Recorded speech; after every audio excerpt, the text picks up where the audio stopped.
Okay, Steve Muhammad, you all know me if you live in Akron or the surrounding areas many, many years. I won't even go into the details of how long we've been working in the area because I'll be telling my age. But service is what we're all about. It's absolutely what I am born in the world to do, and I know that, and I enjoy it. And that's, of course, first and foremost, to attempt to play a role, an active role, and not just re-educating, but raising Black America, the Black man and woman, back to a state of life versus the current mode we're in, which is easily compared to death. On a spiritual level, and now, as you just mentioned, brother, even still on the physical level. We never stop being hunted. LeBron's post was spot on, what he said, and I don't think he was saying that for attention. LeBron James does not need to try to get attention. He's one of the most recognized faces in the world. But I do believe that where he's at in his age and him having sons, this hits home with our brother Ahmaud Arberry. I have a son who's right around Ahmaud's age, whose name is Ahmaud. Ahmaud means one who is praiseworthy, or another way you could say that is one who functions in a manner to where attention or high praise is due. One of the beautiful attributes of God himself. By the way, this is the holy month of Ramadan. We're in now the 16th day of the fast, and it's not just an observation of the Holy Quran that was revealed to Prophet Muhammad, peace be upon him, nearly 1,500 years ago, but it's really an observation and a recognition of revelation from divine, right? And we can break that down at another time, but I wanted to highlight that because when you open the Holy Quran, it opens up recognizing every revelation that came before it. So when we talk to any believer, whether it's Old Testament, New Testament, science, truth, whatever your belief system is, you depend on new truths to yield from that. That's revelation. And humanity, as it stands right now with the whole coronavirus, COVID-19, however you bill it, Rona, Black people call it. Now we're waiting for what? Some revelation. Can we find a way to stop this? And the interesting thing is, before we get back to our brother Aubrey, this event has paralyzed the entire earth. That's how you know this is not just a conspirator at work. They don't have that kind of hand, right? And how dare we give any conspirator that kind of billing when God himself says, this is my earth. When we say the Black man is God, and you go into the lessons given to the 5%ers and those that we read from our Supreme Wisdom book, you don't make a distinction between the Supreme Being and the Black man of Asia. They are one and the same. Again, we can build on that another time, but I want to just dispel the idea that there's something mysterious happening out in space that people reject as the God notion. God is truth, high science. And when you look at yourself in the mirror, hopefully as the years unfold, family, you're learning new things about you.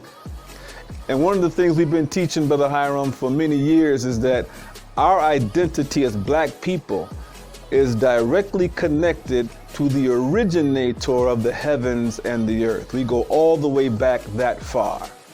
This brings us back full circle to our brother Aubrey and the killing of Black males in general. The alpha male, the Black man. He has to be murdered by this enemy. You and I, we're always at risk. LeBron is spot on. So what is the motivation here? It's not just we hate you because you're Black. That's not what we're talking about here.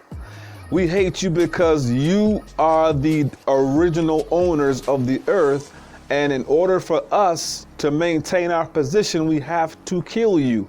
If I came into your house, every mafia person knows this, and I wanted to kill, let's say, Garland, God forbid, this is a horrible example, but I gotta use it because he's standing right here. I don't like Garland, right? So now I want to do something to Garland. But Garland has got 10 sons. God has multiplied him 10 times in the male perspective. I can't just kill Garland. I got to kill Garland and every seed that's going to grow up to come and see me about what I did to their father. You understand? And as I do that, if Garland was the boss, as long as I keep Garland and all of Garland's seed in a subservient position, I remain the boss. So in the parable of the vineyard in the book New Testament, when Jesus was challenging his haters who were planning his death, he gave them a parable. And he said, this owner of the great vineyard has lended out to some ruffians, right? And these ruffians have gotten to a point where they want to just continually and perpetually occupy a space that's not theirs. So Jesus said the owner sends in a representative and they beat the rep up. Get out of here, man. We ain't giving the land back.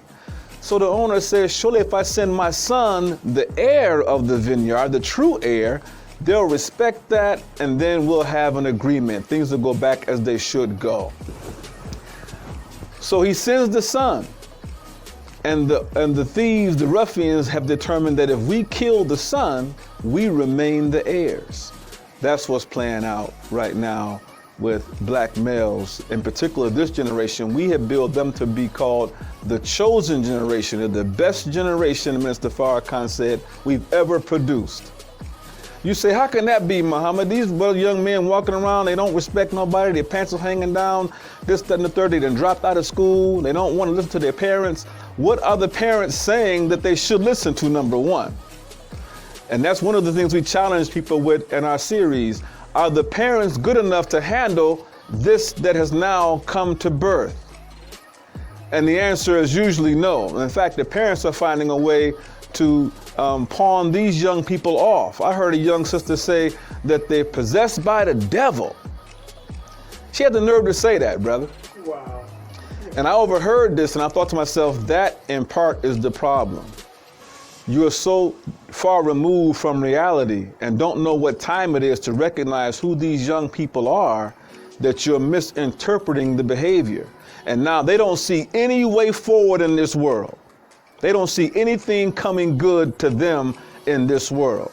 So the instinct is to divorce from it, right? But they're the alpha, right? So they're not afraid of dying, they're not afraid of killing. And the black man's nature, 2 points of his nature is he's a businessman by nature, right? He'll do that without having any training at all. And he's a military man by nature. He'll set up military operations without having any training. Who's going to train him anyway? Who's good enough to do that?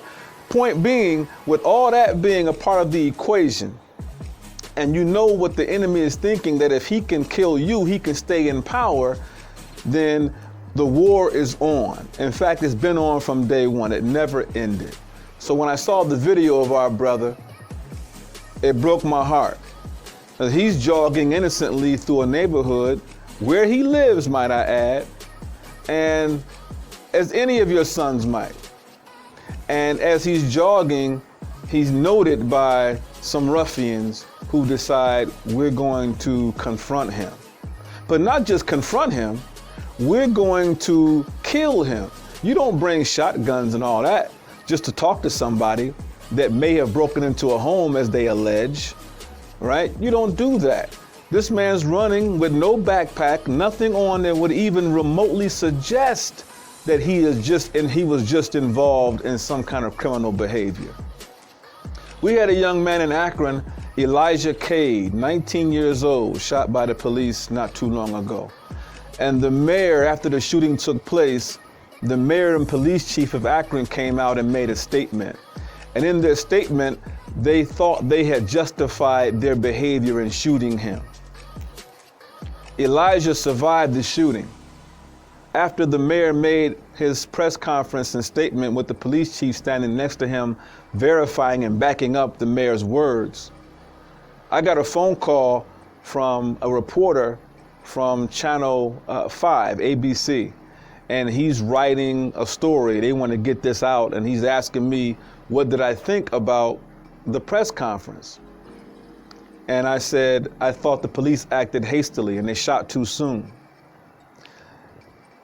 Right? I wrote that down. I sent it to him 5 minutes later, he writes back and says, "Did you see the video footage?" I said, "Yes, I saw the video footage." And I'm standing by my comment and my position that they shot too soon. I referenced him to a story that appeared on CNN many years ago, shortly after Trayvon Martin was killed. And it talked about implicit bias and how white people see us as criminals, whether we are or whether we're not.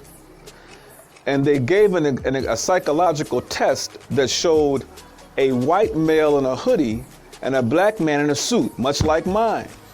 And the white man in the hoodie had a knife. The black man did not.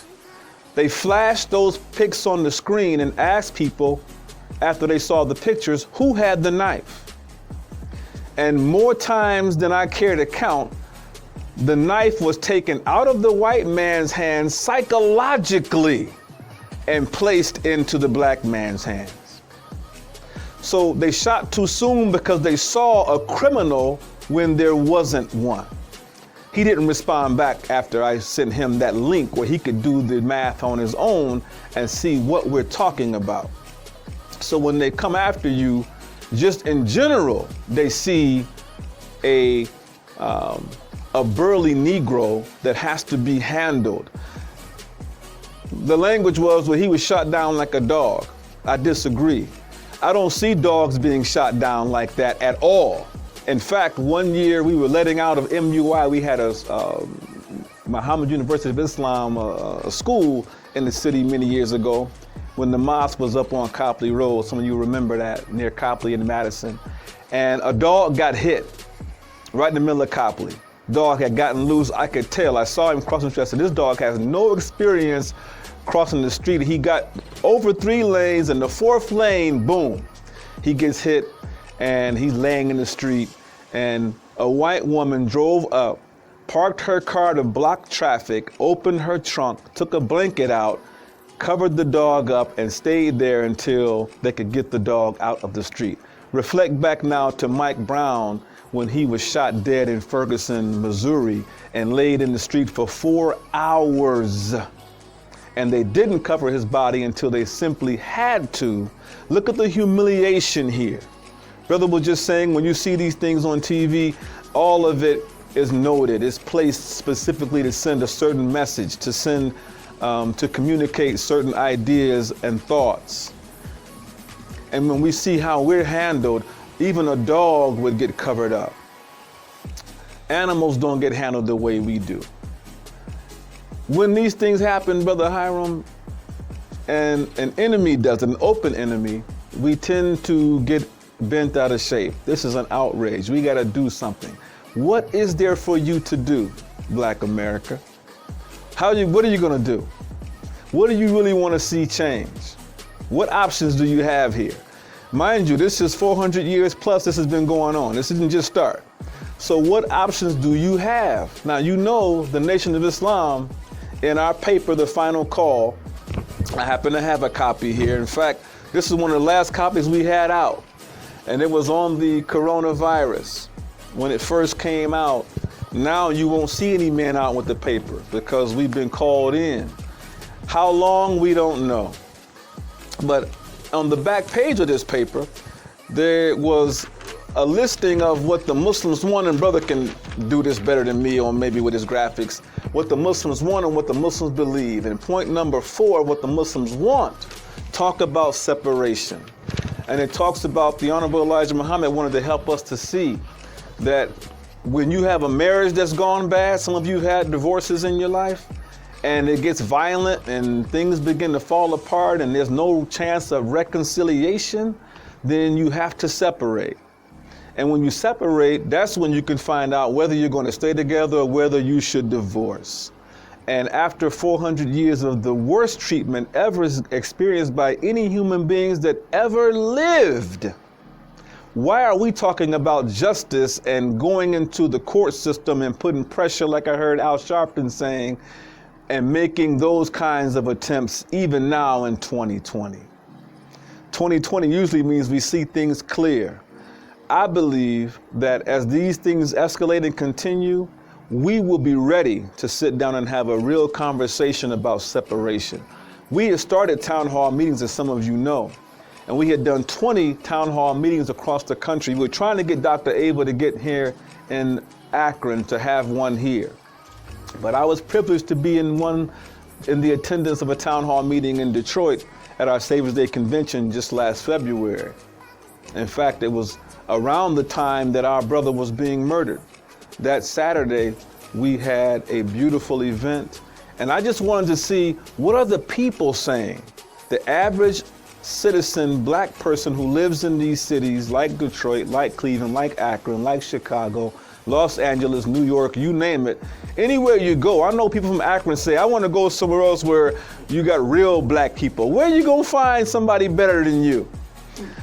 I've been to these places and I don't see us doing better. What about Atlanta? Please don't mention Atlanta. I hear Garland made the noise. Really, Atlanta? Even if you're doing, quote, business someplace, you still have not united. You still have not pooled your resources. And Atlanta right now, as I hear D.L. Hughley joke periodically, is becoming not just a haven for black business, but it's also becoming a haven for homosexuality. When we're just acting out right now, but that's another discussion. I don't want to get the LGBTQ crowd all riled up.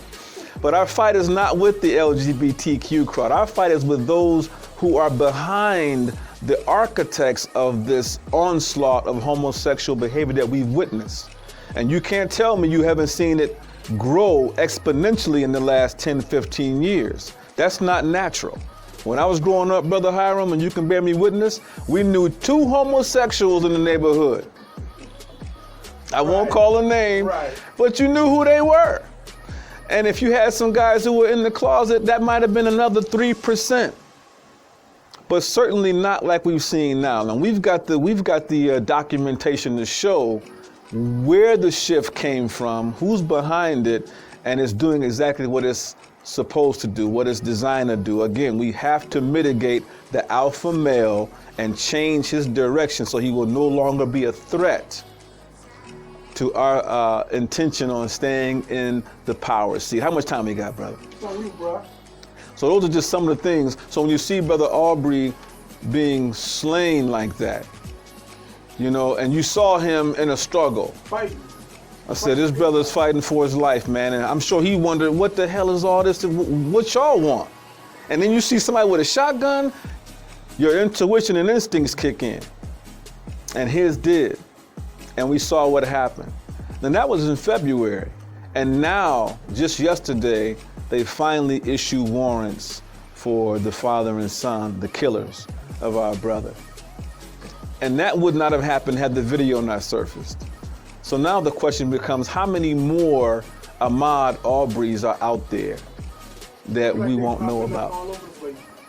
I feel like we're seeing them with the advent of the cameras and stuff, seeing more. So do you believe that's because the cameras are on, or because you think it's been going on the whole time? It never stopped. But now, the dynamic now, I believe that I'm seeing is, since our president has gotten into office, he has opened up privileges for these folks who absolutely, yes sir, he's opened up privileges for these folks who feel like we should have the right to do this like we used to do it. Humiliate us with, because you could, because there was no, there was nothing coming behind that. I can't think of the R word that I want, but there was no retribution. Yes, thank you, bruh. You could do these things without any consequence. That's what we're talking about. And that's the way that they feel like we should still, this is white privilege now at its best, we should still be able to just kill you and then go have dinner. We didn't do anything wrong. That's what they did. That's exactly what they did. We didn't do anything wrong, and they still feel like we didn't do anything wrong. And so that's the logic. We're not going to be able to get along with that element. I know some of you are seeing this post are going to say, but I know a white person that don't function like that. I do too. I know several. They don't share their father's opinion and position. Okay? So we're not even talking about those ones, but they never seem to be in a position to change anything. When Barack Obama was president, and Eric Holder was the Attorney General, thank you. Still, you could not get what you thought you should get as it relates to justice. That closed the chapter for me. So I'm done now. I'm ready to now strongly pursue the theme of separation. And don't forget, we already are separated. We already are two nations, right? Separate and unequal. But you and I, don't forget, you built 60 towns after Reconstruction. We did that. We were the only builders out here. And most of those towns were on Indian reservations. We have a kinship and a bond with our Indian brothers and sisters, not Native Americans. They would be offended to have you call them that. The Honorable Elijah Muhammad said they were exiled from India 15,000 years ago. And so they were brought here as a form of punishment. America's always been a dungeon and a place, it's really a jail, a 3,000 by 2,000 foot jail, right? But black folks, what do we know how to do? If you ever go, when we go door to door through the projects and these different places where poverty exists, we still, if you go into our sisters' apartments, they'll have it beautiful on the inside. And you say, sis, how could you turn this hell into a heaven? Because that's who we are, even in our fallen state. Imagine what you can do when you finally know your identity and then accept your own and be yourself. We can turn anything into a heaven. Now, America is really ours. What you talking about, Brother Muhammad? We want to go back to Africa. Who said so? I'm not going back to no Africa. We have a stake here. You heard Mr. Farrakhan say this. We have invested in it. Our forefathers built this, including the White House and the Capitol building. Are you kidding me? We are the architects. So we have, we work the land. We've died in all of your wars. How can you even challenge us to say we should go back someplace? We have more of a right to this than anyone here, including the Caucasian who stole it. You already know that. But we didn't have any of that blood on our hands, but we've survived the worst treatment. Now we're at a stage where the coronavirus has slowed everything down. You're not going to the mosque, you're not going to church, you're not going to synagogue, you ain't going to work, you ain't going to school, you ain't going to the club, you aren't going anywhere. And now what's happened as we get ready to close this out is everything you believed is true is being challenged now. How you define reality is being challenged now. Back to normal, they say. What is that? Do you want to go back to normal in America? I don't. I want something new to be on the other side of this, and we contribute to that. Back to my original question, what do you want to see happen? And how will you get your ideas tied into what will become the new narrative for America and the world? Do you even think that you have that kind of value to contribute to that discussion and conversation? I say yes. And I say that's what's next. So God willing, as the month of Ramadan ends, let that be your revelation, right? If it be the will of God, that we have to get together as black people. All of our brilliant scholars, Junebug on the street, he's a scholar too. Go talk to your young people, man, the 6th graders and 7th graders, the 9th and 10th graders, man, and ask them, what do you want to see your neighborhood look like when this is over with? And how can we assist you in making that vision become a reality? And they'll tell you, they have brilliant ideas. They don't think like their fathers thought. Yes, they're enslaved by these devices too. I get that. But outside of all of that, when you ask them real questions, if you believe that they have a brain that's functional, they'll tell you, and they'll shake you up, and they'll call you to be better. They'll call me to be better. They're really brilliant. That's what we gotta have. We had a community discussion back in 2018, and we wanna revisit that, a community conversation where we can bring every cross-section of Black America and every cross-section of Akron to the table. But when we come to the table, Black America, we gotta come now not looking to accommodate everybody else. That usually leaves you and me out.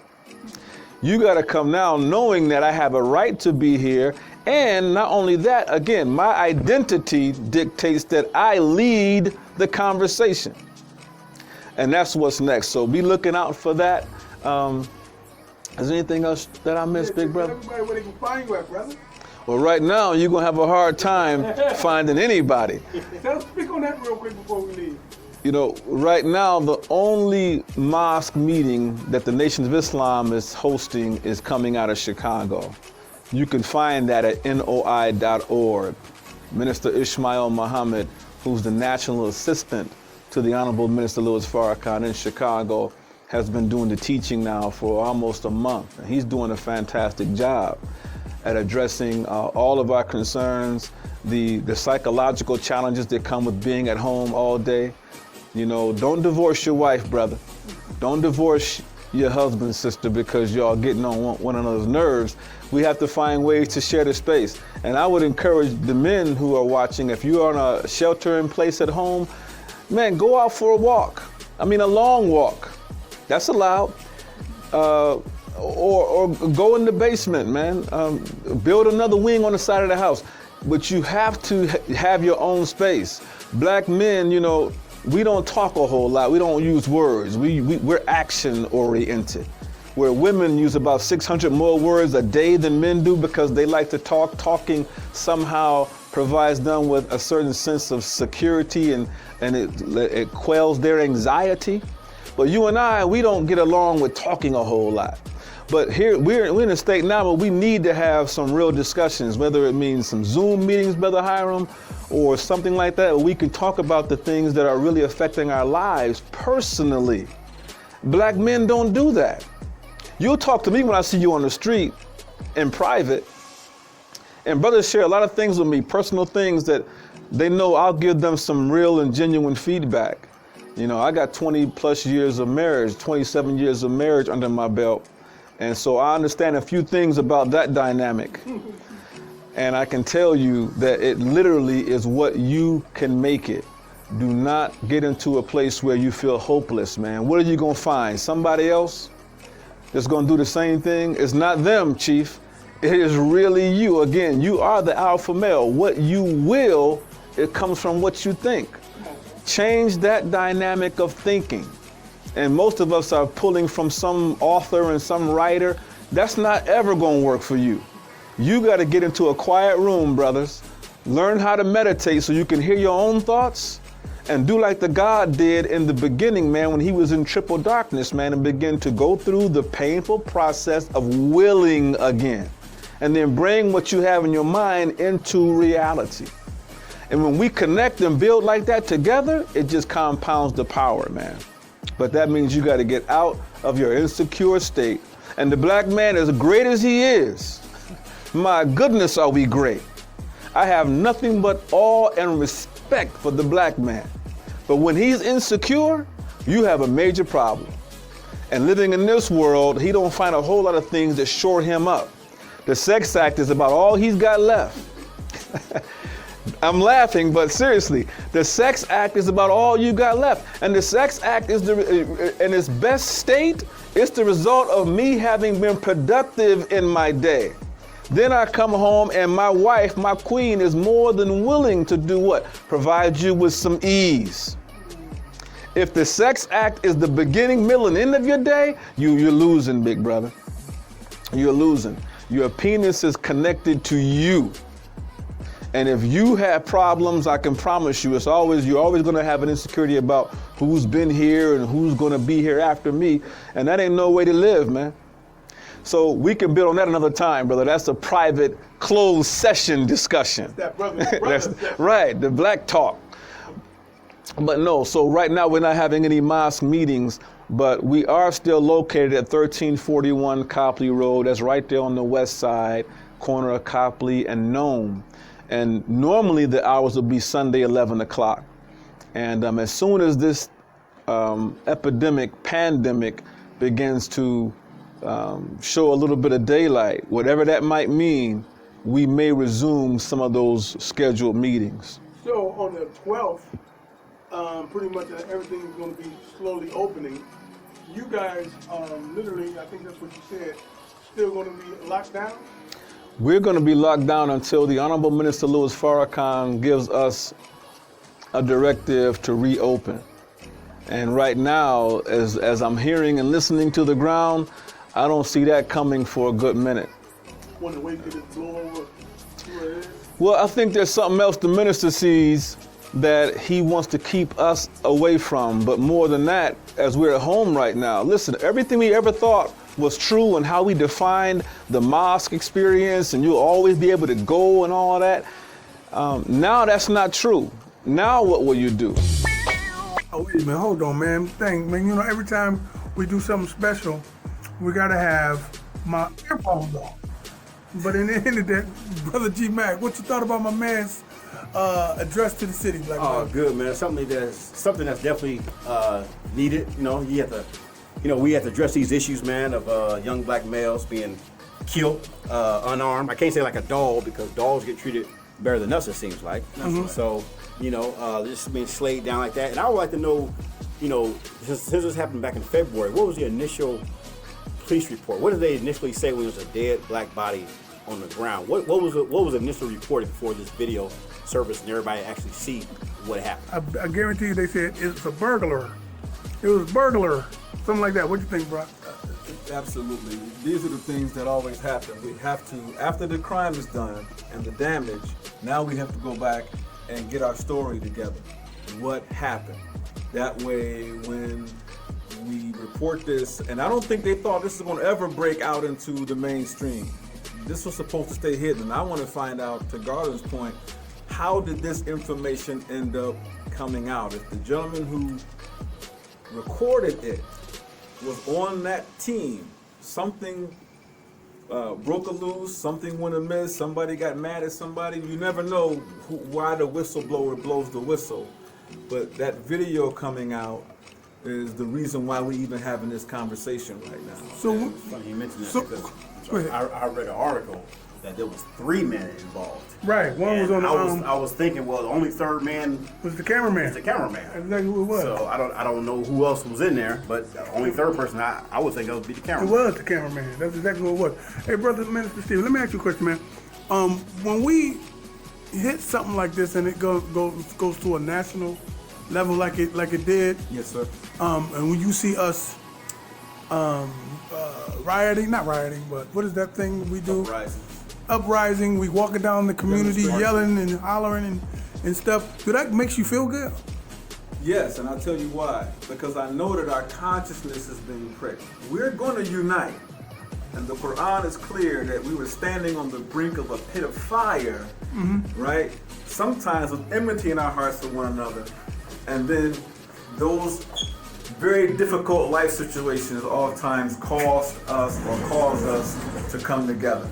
And so when I see that happening, I know that we're starting to think alike. We want the same thing, and now we're ready to do something to get it. And that's the point we raised earlier. Not asking somebody else to be better, because that's not going to happen.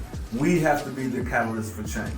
Now, if somebody want to do something here locally in Akron and want to partner with the nation to actually, do something like what they heard and want to kind of partner with you, what can you do even though you guys are in the house? How can you, lock down? How can you connect with them? Well, I would say give us a call, 877-657-3738. That's a 1-800 voicemail box that activates straight to my account. And let me know what you're thinking about. Don't forget, conflict resolution is still one of our major initiatives here in the city of Akron. Because even though we're not out active as we used to be, we still have issues with violence and gunplay. And we want to try to save as many young men as we can, big brother, so that they don't have to die. Well, listen, man, I know you got to leave and everything, man. Yes, sir. And you about to get on the elevator and do what you got to do. Brother G Mac, Brother Minister Stephen, I'm going to tell you, I'm about to hang up, but I ain't want to get cut off, man. Hit the door closing, man. Yes, sir, bro. It should be closing in a minute. Peace, y'all.